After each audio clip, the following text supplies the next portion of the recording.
Порушення екологічного балансу внаслідок забруднення довкілля є основною екологічною проблемою на території Шацького парку. Особливо актуально ця проблема стає влітку, коли населення району збільшується в рази за рахунок туристів. Варто відзначити, що кількість відпочивальників кожного року збільшується і в свою чергу збільшується навантаження на довкілля.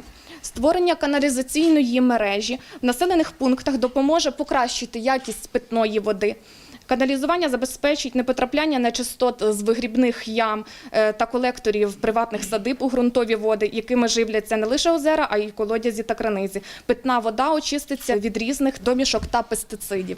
Каналізування дасть можливість створити належні санітарні умови навколо рекреаційних зон, покращить санітарно-екологічний стан озер, які розташовані в межах Шацького національного парку, зменшить антропогенне навантаження на озеро Світязь та Пісочне. Реалізація передбачених проектом заходів дасть поштовх цивілізованому розвитку туристичної галузі району. Шацький район віднедавна має шанси стати курортом загальнодержавного значення, але без повноцінної каналізаційної мережі втілити такий проект буде дуже складно. Його втілення, в свою чергу, створить умови для розвитку готельного бізнесу та дасть можливість залучити інвестиції в готельно-ресторанний бізнес. Каналізування сприятиме покращенню екологічної ситуації та збереженню цінних природних комплексів. Зокрема, підведення приватних садиб до централізованої системи каналізування дасть змогу покращити екологічну ситуацію в парку. Особливо це стосується приватних садиб в селі Світязь, оскільки саме тут зосереджено найбільше рекреаційне навантаження у літній відпочинковий період. Тому каналізування насамперед невідкладний природоохоронний захід.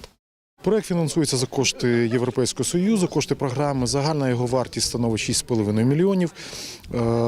Власний внесок української сторони становить в 10% від вартості проекту. Хочеться відмітити, що реалізація цього проєкту на сьогоднішній день стала можлива тільки завдяки тому, що обласною державною адміністрацією була проведена робота з Міністерством екології, і українська сторона власний внесок, свою частину власного внеску в цьому проєкті покрила за рахунок коштів екологічного фонду, чому безпосередньо сприяв міністр екології і природних ресурсів Остап Семерак. Європейський Союз вже виділив на сьогоднішній день свою частину першого внеску. Надзвичайно великий обсяг робіт на сьогоднішній день вже виконаний в плані прокладання магістральних каналізаційних потоків. Основною метою цього проєкту є покращення транскордонної співпраці між нашими регіонами, оскільки мета програми Польща, Білорусь, Україна – це транскордонна співпраця між прикордонними територіями Польщі, Білорусі та України. Волинська область входить в цей проєкт як прикордонна територія на границі з Польщею і Білоруссю. А стратегічними цілями є відповідно покращення рівня життя людей, створення можливостей інструментів для покращення мобільності, капіталу, людей, покращення екологічної ситуації. Тому на сьогоднішній день це питання надзвичайно є вагоме, тому що екологічні проблеми – це проблеми, які відносяться до проблем глобального характеру. Тому проєкт є надзвичайно важливий, проєкт є надзвичайно нагальний і доцільний, доречний, необхідний. В даному випадку активну участь в цьому проєкті бере польська сторона. Вони є партнерами нашого проєкту. Головним партнером цього проєкту є Шацька державна адміністрація, яка писала проєкт, яка подавала проєкт.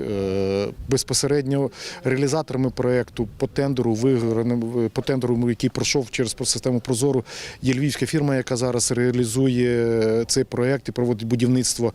Буде створено 100 нових додаткових робочих місць тут на території Шацького району.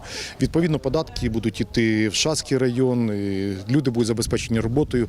Крім того, сюди буде переміщено 30 осіб інженерно-технічного персоналу, які також будуть працювати тут, і також будуть наповнювати бюджет Шацького району.